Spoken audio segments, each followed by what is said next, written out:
in your early life, what inspired you to pursue a career in medicine? We've estimated that 5 billion people don't have access to safe, timely, and affordable, high-quality surgical care. What first inspired you to pursue neurosurgery? Collaboration makes a big difference across domains. How mentorship has shaped your career? The first step is understanding and observing and listening. Exactly. Hello and welcome, ladies and gentlemen. Today we have an amazing guest, Kerry Vaughan from Barrow Neurological Institute, member of the G4 Alliance. Welcome to my podcast, ma'am. Thank you very much for having me. It's an honor to join you.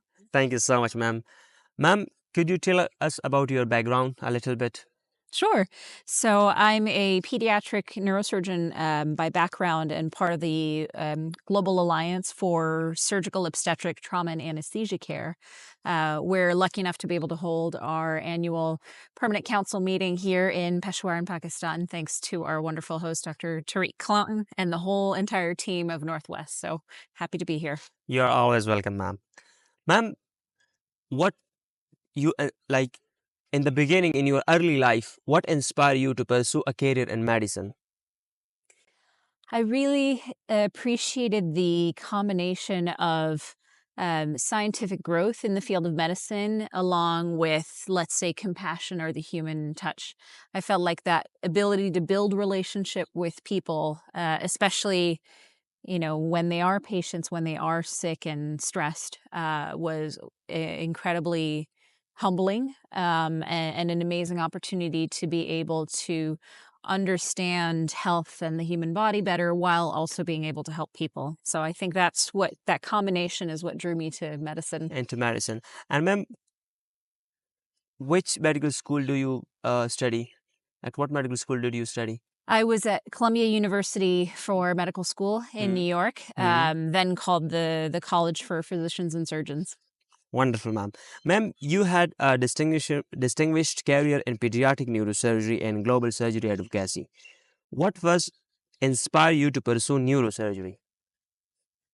Ooh, I think the range of disease that we are able to see and deal with in the neurosciences, and particularly in neurosurgery, was very interesting. Everything from, very benign diseases where you could counsel patients to help them get fully better and back to their lives, all the way to, terminal illnesses, unfortunately. And within that, there were so many opportunities to make a difference in patients' lives, as well as, again, understanding the science and being able to see what are potential future treatments where we could make an even bigger difference in people's health. So that's what drove you to pursue a neurosurgery. Exactly. Love it, ma'am. Ma'am, as a member of the Permanent Council of the G4 Alliance, what are the most pressing issues in global surgery today? I would say the biggest issue in terms of global surgery is raising awareness as a first step. People need to understand how difficult it is for most of the world to be able to get access to high quality surgical obstetric trauma and anesthesia care. We tend to think of it as easily available in hospitals, but that's not always the case. Exactly. We've estimated that 5 billion people don't have access to safe, timely, and affordable, high quality surgical care. And I think that's the biggest step is, how much data do we have around that? It's not a lot. So we need to better understand the problem and at the same time start to advocate with whoever might be able to help work on this issue with us, whether that's governments, institutions, organizations, individuals, patients, to be able to provide better care for those that need it. Love it, ma'am. You explained it really well. I like it. Ma'am, you have worked with multinational teams in both the United States and Tanzania. What unique challenges do you face when trying to strengthen the healthcare system in low resource setting? Like it's easy to strengthen the healthcare system in upper class countries, but it's very difficult to establish a very good facilities in middle and low income countries. And I think that's where collaboration makes a big difference Hmm. across domains, and patience and understanding. So, as you said, you put it perfectly in saying unique challenges, because every setting is going to have different combinations of challenges. Exactly. And you cannot go in and simply apply the same solution to building healthcare everywhere you go. So the first step is understanding and observing and listening, Exactly. to try to identify those unique challenges, Exactly. and then figure out, okay, now knowing that combination of challenges, who can I work with locally Hmm. and internationally to be able to work on these? What resources are already available? How difficult are they to get? And what other resources and people can we bring in? Hmm. Looking at things like training people, funding sources that you might already have or need to get. So it's very much a nuanced or individualized approach Hmm. for Exactly. those low resource settings. Low, because every setting and every area is different. Mhm. Like we need to find the problem first, then the solution is if you find the right problem and we can give the right solution to those problems. So Exactly. because every country have a different problems and we need different solutions. Yes.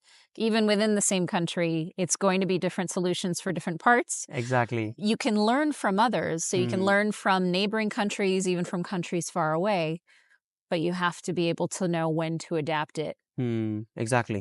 Love it, ma'am.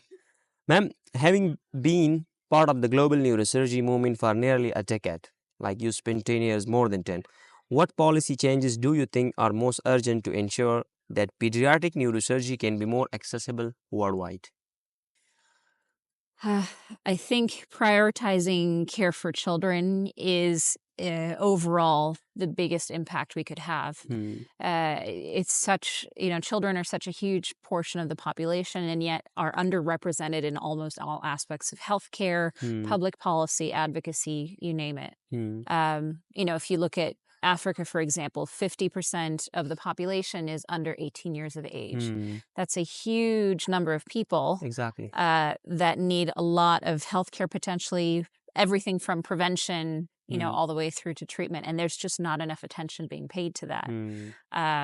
To start with good health early in life is so important Exactly. to maintain good health as long as possible, as children age into adulthood. So there's a lot of work to be done to prioritizing healthcare needs for children, Hmm. in surgical domains and beyond. Beyond the surgical domain. Absolutely perfect, ma'am. Love it that. Ma'am, can you share how mentorship has shaped your career and how you now mentor the next generation of surgeons? Well, I think that's easy. I would not be here without an incredible set of mentors. Hmm. Everything from, learning about neurosurgery through one of my earliest mentors, to joining the field, Dr. Gail Rousseau, who's chairman of the G- G4 board, has been my mentor for over a decade. So she's a very early influence, for example. And, for every step in my career, there has been one or more amazing mentors who have been, the guiding light. hmm. Even if not mirroring their footsteps, it's the sound advice, it's the support, it's Exactly.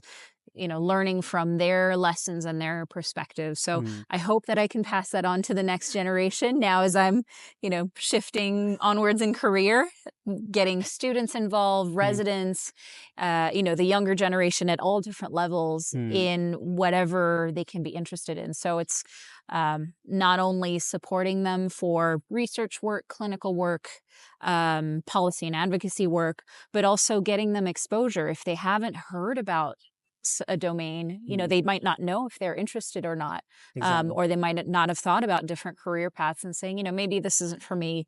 What do you think about shifting to this? Hmm. So, providing opportunities to Exactly. explore and learn is really important. So I'm grateful that I get to work with a large team of students and residents, which is a lot of fun for me. And again, hopefully be able to mentor them like my own mentors have helped me along. Wonderful, ma'am. Ma'am, and you mentioned Gail Russo as I met her and I talked to her. How you find Gail Russo as a mentor? Like, what was the thing that you find her as a mentor? Like, you choose her as a mentor. What happened? Like, Oh, I met her through another neurosurgeon that I had known, who hmm. got me interested in neurosurgery. And he introduced me to Professor Rousseau, thinking this is a woman in neurosurgery. Perhaps she can also give you some advice. Hmm. And he was absolutely right.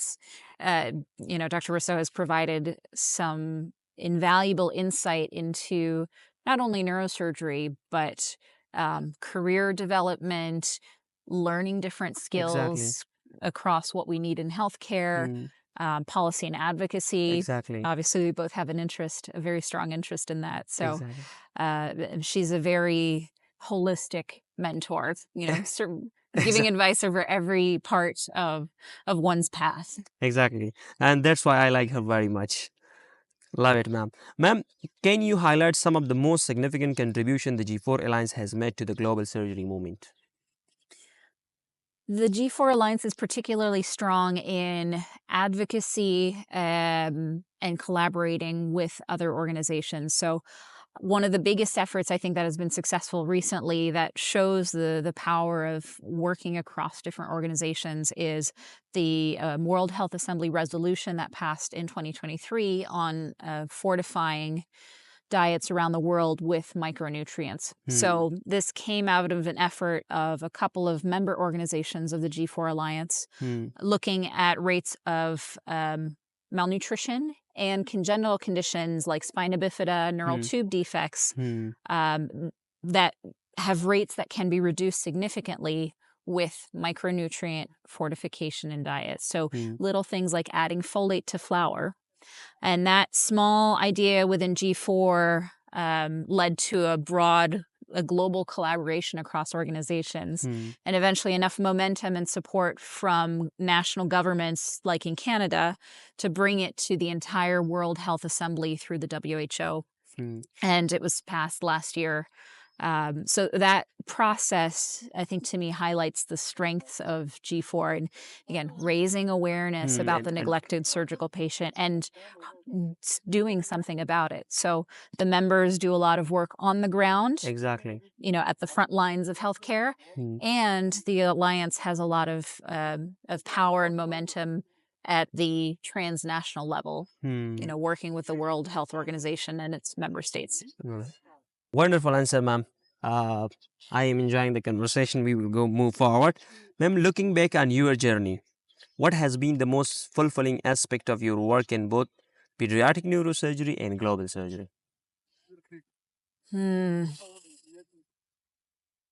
Working with the patients. It Hmm. all comes back to, I think, that human connection Hmm. and being able to see um, the impact that we can have as Hmm. healthcare providers and related. Hmm. Anyone who works on, let's say, healthcare problems or Hmm. public health issues, I think can either see the impact happening in real time or can visualize it and work towards that. So it's so, again, gratifying and humbling to Hmm. be able to try to make a difference in people's lives and in people's health status, Hmm. whether that's lessening the burden of somebody's disability or treating a very treatable condition so that they can get back to their families, their work, their children, what have you. So that human connection and improvement in human quality of life is absolutely wonderful. And I think the driving force for me and a lot of us. To move forward.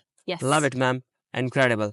Ma'am, we talked a lot about your professional work, like what you are doing as a neurosurgery and global surgery. What is the memorable experience in your medical school? In medical school, hmm. I would have to say anatomy was a very memorable moment. Hmm. It's one of the first courses that we start taking in anatomy. Hmm. And in the United States, a lot of the medical schools have anatomy classes that are based on cadaver work. Hmm.